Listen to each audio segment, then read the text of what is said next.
أهلا بكم أنا كارول. Welcome to ArabicPod101.com's Abjadiya Made Easy, the fastest, easiest, and most fun way to learn the Arabic alphabet, the Abjadiya. In the last lesson, we introduced two letters of the first group that look alike, Ra and Zain. If you've been practicing, I'm sure you're doing a great job. This lesson will be a great chance for you to review all the letters we learned so far. Let's practice together. First, we'll review the basic rules. In this series, we've classified the Arabic alphabet into two groups. The first one is the group of the letters with counterparts in English language. The second one is the group of the letters that don't have counterparts in English. That means they will be a bit more challenging to pronounce, but remember, practice makes perfect. Letters of the Arabic alphabet have four ways to connect to the letters before and after them: isolated, initial, medial, and final. However, there are letters that don't follow that rule and only have two forms of connection.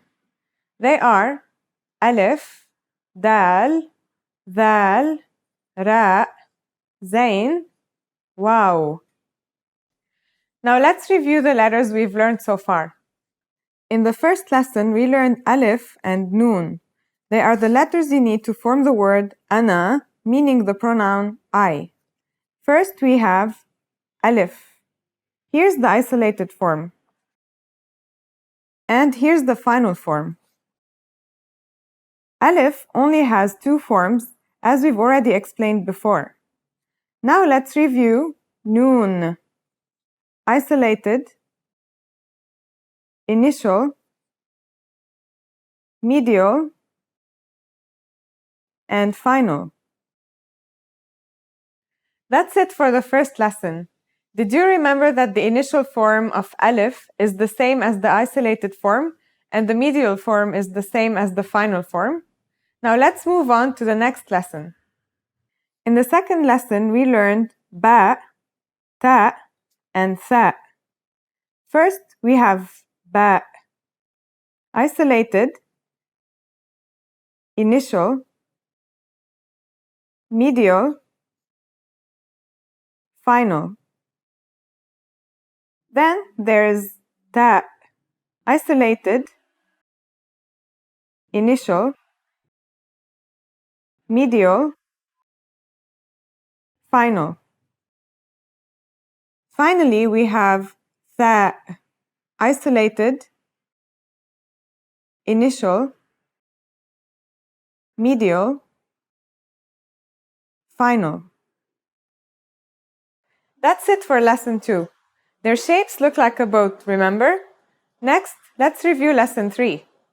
In the third lesson, we learned 3 more letters that look alike: jim, ha, and kha. Here's jim. Isolated, initial, medial, final. Now let's check ha. Isolated, initial, medial, final. Finally, we have kha. Isolated, initial, medial, final. That's it for lesson 3. Next, let's review lesson 4. In the fourth lesson, we learned dal and dhal. First, we have the dal, isolated and initial, medial and final. Now let's check the dhal, isolated and initial, medial and final. That's it for lesson 4. These letters are 2 of the 6 which only have 2 forms. Finally, let's review lesson 5. In the 5th lesson, we learned ra and zain. These 2 letters also have only 2 forms. First, we have ra, isolated, initial, medial, final. Then there's zain, isolated, initial, medial, final. And that's the end of our review for the first 5 lessons. Did you remember most of them? Keep practicing and you'll get better in no time. Now we'll continue with some Arabic writing rules. To be able to read Arabic correctly, you also need to master the voweling system of the Arabic language. Voweling signs are marks above or beneath the letter that adds a vowel sound to that letter.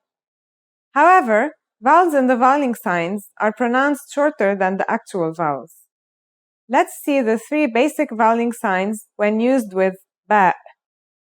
First, here's the fatha. The pronunciation will now be ba. Next, this is a kasra. This is now pronounced as bi. And finally, here's a dhamma. It changes the pronunciation to bu.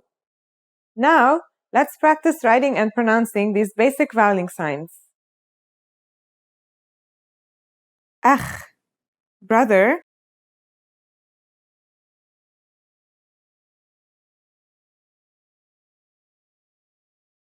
Akh, ukht, sister.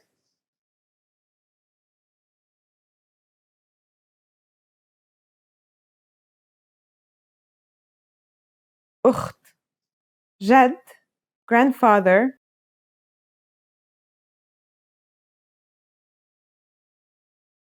جد. أنا I.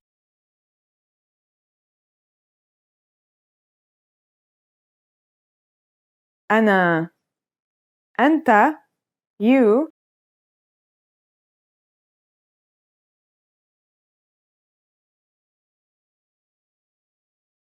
أنت.